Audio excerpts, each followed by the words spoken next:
guys, Michelle here from Sparkle Me Pink, and today I'm going to be doing a demo and review of the Vanish Seamless Finish Foundation Stick by Hourglass. And it came in this really pretty bronze package. My shade is Warm Ivory, and this is what it looks like. How cool is that? It's in that triangular shape, which is supposed to be really innovative and cool and new and funky. Let me go ahead and scroll it, and let me show you while it is scrolled down. This is how much I've used so far. I've used it a couple of times, as well as today, and I will scroll it all the way up so you can see how much product is actually in here.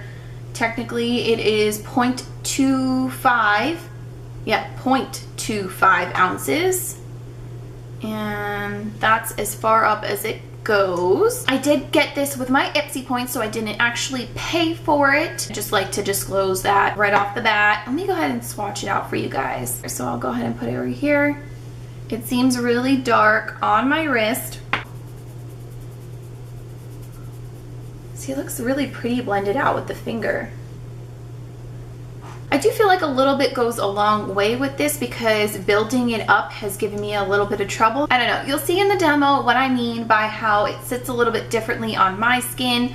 I don't really feel like it goes well with my skin type. I probably just spoiled the whole video for you, but if you want to see how this blends out and how it sat on my skin, which is I'm dry around here, I have lots of breakouts, and I do get oily in my T-zone as the hours go on. Keep watching. So yeah, while I felt like this product didn't work necessarily for me, I still wanted to put this out there. I know this is a brand new product line for them, so let's just get on into the demo.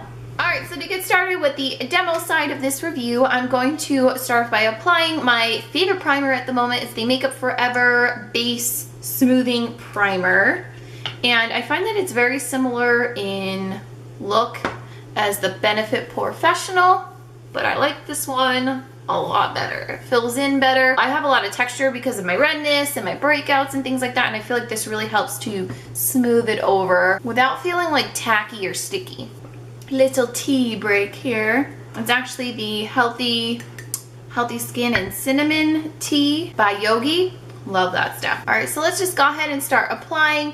I have been putting it on just like this, little tiger stripes. We'll do a little V, because I'm going to do half of my face with a beauty blender and half of my face with a blending brush. And a little bit goes a long way with this, I feel like. So it goes on like a cream, but then when you blend it into your skin, it sort of turns into a powder. It's the weirdest thing. So we will do this side with a brush and this side with a damp beauty blender, and you'll see the difference on how it kind of smooshes out. You can see it on here. It's slightly darker than my face shade, but it matches my body pretty well. So I'm glad I got this shade since I picked it offline. We could do just little circles.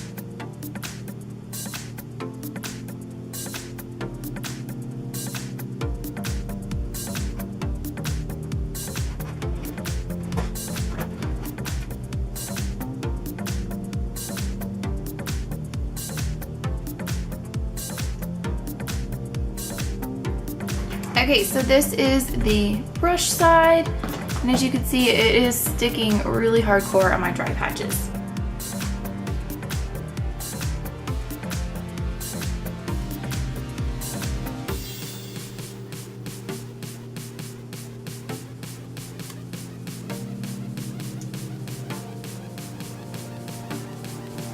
With the beauty blender, it soaks it up a little bit more and it goes on a little more of a natural coverage, whereas this one's more of a full coverage, but you can kind of see the makeup a little bit more. But it doesn't get everything covered over here, but it looks nicer. And it sits nicer in my dry areas with the beauty blender. I'm gonna go finish the rest of my makeup and check back in with you guys.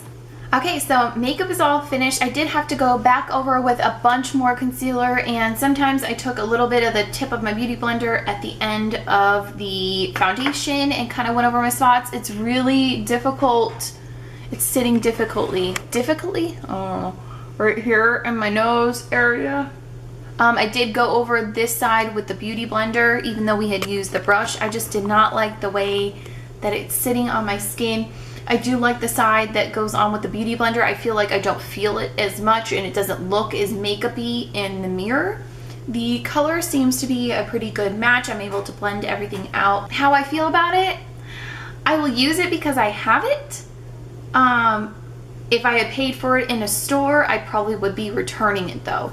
Only because I feel like even though it goes on and it feels light and it looks okay, it doesn't give me enough coverage right off the bat where I have to go in with a bunch more concealer, a bunch more foundation. It's not, and when I do build it up, like I feel like this area that I had to build up a little bit more up here, it just looks very makeup-y and very heavy, and I'm just not, I wanted to fall in love with this so bad. It doesn't sit matte on the skin, and I feel like maybe if I set it with a powder, it would look too heavy. But if I leave it, then I look like I have a natural glow. But I'm also oily skin, so in a couple hours, you know, it starts to look like an oil slick, and then I have to go back in with the oil removing pads to help blend it out and fix it again, and then I have to use my fingers to kind of smoosh together the cracks that have broken up in my skin, and I don't know, I'm just not in love with it, guys. Maybe it's just not a fit for me. I don't feel like it's a bad foundation altogether. I just think it's not meshing right with my skin type. I should say that. I'm sorry this couldn't be more of like a 100% off the wall, amazing, super excited review. I do want to try some other Hourglass products. Let me know if you have any suggestions for Hourglass products that you've tried, that you love. Maybe some of their bronzer or their highlighting powders I hear are amazing. Yeah, I think that's about it. Thank you so much for watching. I hope you found this helpful. And if you did, I would appreciate you giving this video a thumbs up. Also, subscribe to stay up to date with my new videos. Check out my blog at sparklingpink.com. Follow me on Facebook, Twitter, Instagram, and Snapchat. And I'll see you guys in my next video. Bye!